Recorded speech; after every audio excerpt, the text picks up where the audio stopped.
Différenciation entre ce qui dépend de nous et ce qui ne dépend pas de nous. Les stoïciens distinguent entre ceux que l'on peut contrôler, nos pensées, nos émotions, nos actions, et ceux que l'on ne peut pas contrôler, les événements extérieurs, le comportement des autres, le destin. L'acceptation consiste à se concentrer sur ce que l'on peut contrôler, tout en laissant aller ce qui échappe à notre maîtrise. Accueillir les événements inévitables. Selon les stoïciens, il est inutile de lutter contre les événements inévitables de la vie, car cela ne fait qu'engendrer de la frustration et du stress. Au lieu de cela, ils préconisent d'accepter ces événements avec grâce et dignité. Par exemple, on ne peut pas empêcher la maladie, la mort ou la perte, mais on peut choisir de les affronter avec calme et courage. Pratiquer la résilience émotionnelle, l'acceptation stoïcienne ne signifie pas devenir indifférent ou apathique. Au contraire, elle encourage le développement de la résilience émotionnelle. Cela signifie reconnaître nos émotions, les comprendre et les gérer de manière à ne pas être submergé par elles. En pratiquant la maîtrise de soi, on peut répondre de manière appropriée aux défis de la vie. Se conformer à la nature. Les stoïciens croyaient que tout ce qui arrive dans l'univers est conforme à la nature, y compris nos propres expériences. Par conséquent, l'acceptation implique d'harmoniser nos désirs et nos attentes avec la réalité telle qu'elle se présente. Cela signifie vivre en accord avec la nature et être en paix avec le cours des événements. La sagesse de la gratitude. L'acceptation peut être associée à la gratitude. Reconnaître les aspects positifs de notre vie, même en temps de difficulté, peut nous aider à cultiver un état d'esprit positif et à mieux accepter les défis qui se présentent. La gratitude renforce notre résilience et nous permet de voir la beauté dans les choses simples de la vie. Les 3 domaines de la maîtrise de soi, les désirs et les aversions. Les stoïciens enseignent que nous devrions apprendre à désirer ce qui est en notre pouvoir et à rejeter ce qui ne l'est pas.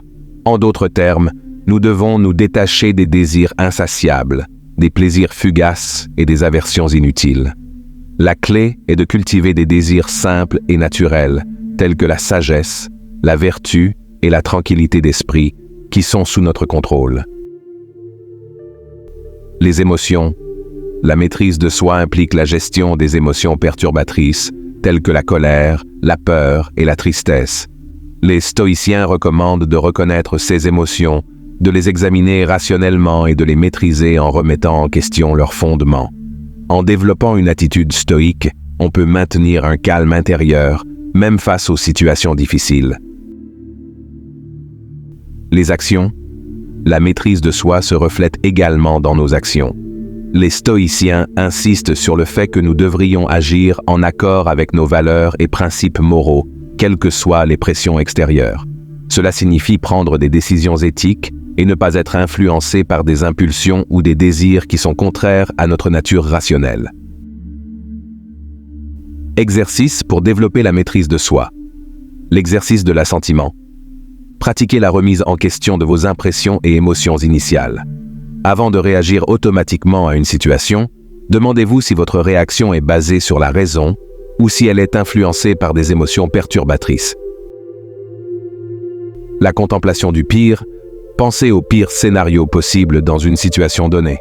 Cela vous aidera à relativiser vos craintes et à vous préparer mentalement à faire face à l'adversité. L'attention à l'instant présent. Cultivez la pleine conscience en vous concentrant sur le moment présent. Évitez de ressasser le passé ou de vous inquiéter constamment de l'avenir. Cela vous aidera à rester calme et serein. Cultivez le calme intérieur. Le calme intérieur est une qualité précieuse qui peut améliorer votre bien-être et votre qualité de vie. Il vous permet de faire face aux défis de la vie avec résilience et sérénité. Voici quelques étapes pour cultiver le calme intérieur. Pratique de la pleine conscience. La pleine conscience consiste à être attentif au moment présent sans jugement. Méditer régulièrement peut vous aider à développer cette compétence. Gestion du stress. Apprenez des techniques de gestion du stress, comme la respiration profonde, la relaxation musculaire et la visualisation. Prendre du recul. Évitez de réagir de manière impulsive aux situations stressantes. Prenez du recul, respirez profondément et réfléchissez avant de réagir. Équilibre de vie. Assurez-vous d'avoir un équilibre entre travail, loisirs et repos. Le surmenage peut perturber votre calme intérieur. Acceptation. Acceptez que certaines choses sont hors de votre contrôle. Ne gaspillez pas votre énergie à vous inquiéter de ceux que vous ne pouvez pas changer.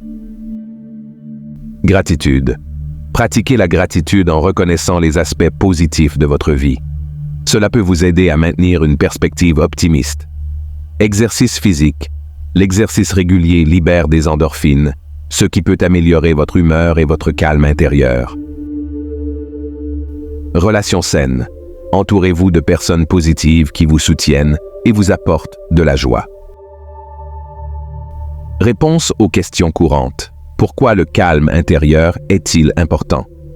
Le calme intérieur est essentiel car il vous permet de faire face aux défis de la vie de manière plus constructive.